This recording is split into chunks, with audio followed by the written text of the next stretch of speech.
Has a man ever looked you in the eye and said, "You're crazy"? And suddenly, you didn't trust your own feelings anymore. You walk away thinking, maybe I am overreacting. But what if you're not? If you've ever been called dramatic, emotional, or unstable just for expressing yourself, this video is for you. Because what if I told you that being labeled as crazy is not about your behavior, but about control? And in this video, we're going to uncover why this tactic works so well to keep women small, why it's deeply rooted in history, and what you can do to break free. Stay with me, because by the end of this video, you're going to understand how to reclaim your power and never question your emotional truth again.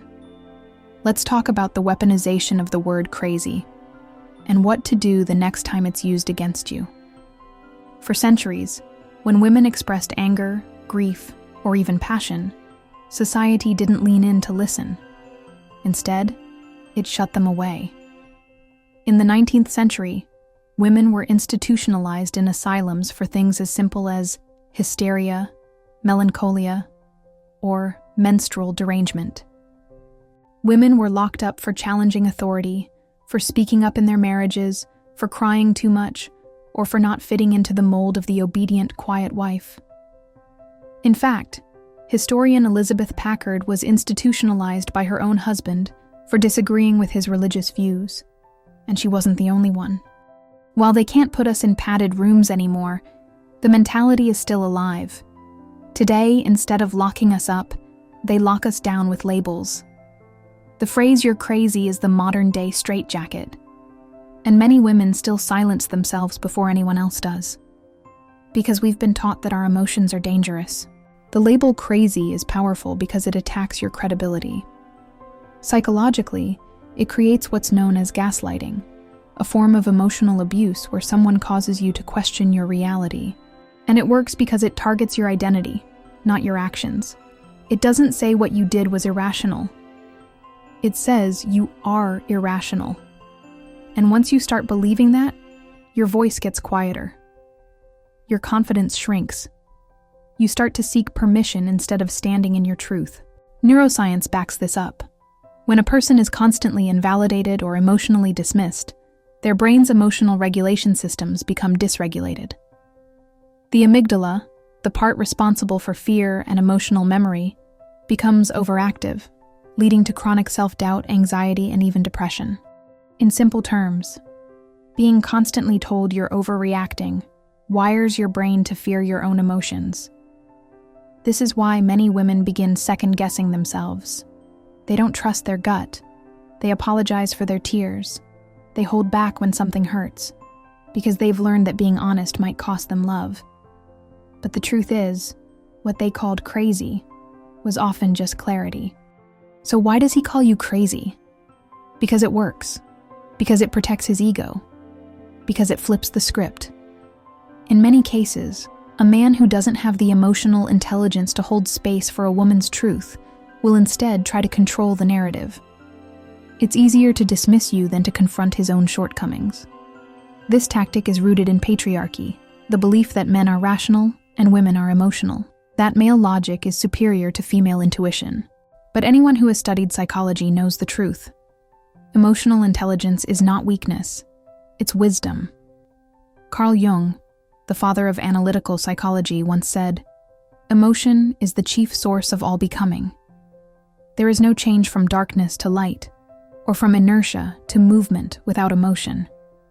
Your emotion is not a flaw. It's the flame that guides transformation. And when that scares someone, they'll try to extinguish it.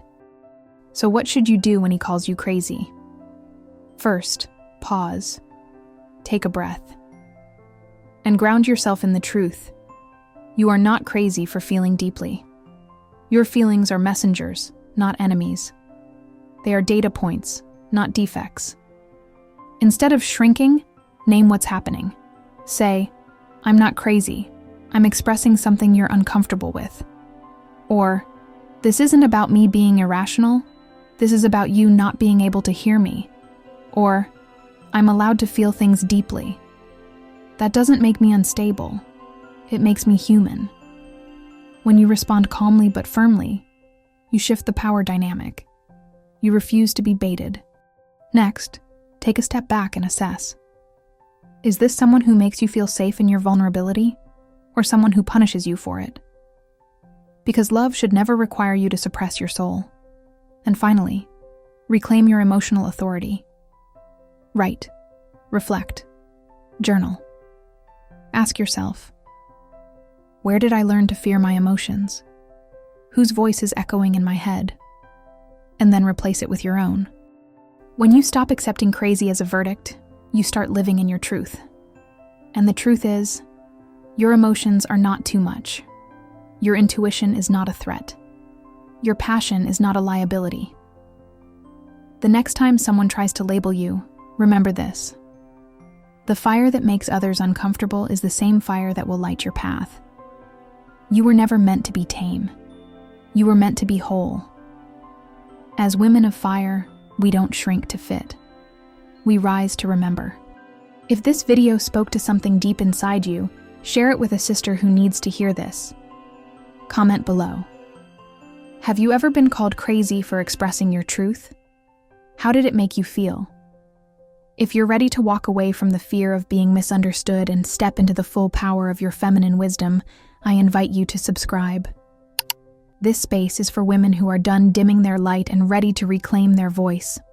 Thank you for being here with me in Sacred Flame Sisterhood. You are not too much.